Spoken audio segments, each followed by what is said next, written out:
అటువంటి మంగళసూత్రం ఏదున్నదో ఆ మంగళసూత్రం పురుషుని యొక్క గండములను దాటిస్తుంది అని. దానికి ఆ శక్తి ఉంటుంది. ఎవరు అలా నమ్మి వేరు ఆరాధన ఉండదు. దానికి ఉన్న నియమం ఏమిటంటే ఏ కారణము చేత అది తీయకుండా ఉండుటయే. దాని మీద ఉన్నవారు ఆ గౌరవాన్ని పాటిస్తారంతే. యజ్ఞోపవీతాన్ని పురుషుడు ఎలా తీయడో సువాసిని ఏ కారణానికి మంగళసూత్రాన్ని తీయరు. సంవత్సరంలో దానికి ప్రత్యేకంగా ఒక తిథిని నిర్ణయం చేశారు.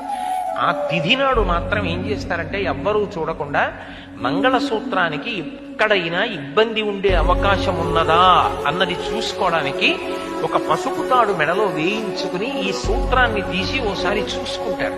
ఎక్కడైనా అకస్మాత్తుగా ఏదైనా ఇబ్బంది ఏర్పడే అవకాశం ఉన్నదా చూసుకుని ఆ తిథి నాడు దానికి ఏమైనా మరమ్మత్తు చేయించవలసి ఉంటే ఇస్తారు. ఒకప్పుడు అంత నమ్మకంతో ఉండేవారు ప్రజలు. నమ్మకమే భగవంతుడు. అన్ని మూఢ విశ్వాసాలు అనడానికి అవకాశం ఉండదు. నమ్మకమే ఈశ్వరుడు అంతే. కాబట్టి చెట్టు మీద ఉంటే కొమ్మ, గూట్లో పెడితే బొమ్మ, నమ్ముకుంటే అమ్మ. మీ విశ్వాసము. కాబట్టి ఆ మంగళసూత్రం అనేటటువంటి దానికి అంతటి ప్రాముఖ్యత వచ్చింది. ఇటువంటి మంగళసూత్రము ఏదైతే ఉందో అది స్త్రీ పురుషుల ఇద్దరి యొక్క ఉనికికి, అస్తిత్వానికి, వాళ్ళు ఉన్నారు అనడానికి కారణం. పిల్లలు ఉన్నారనుకోండి,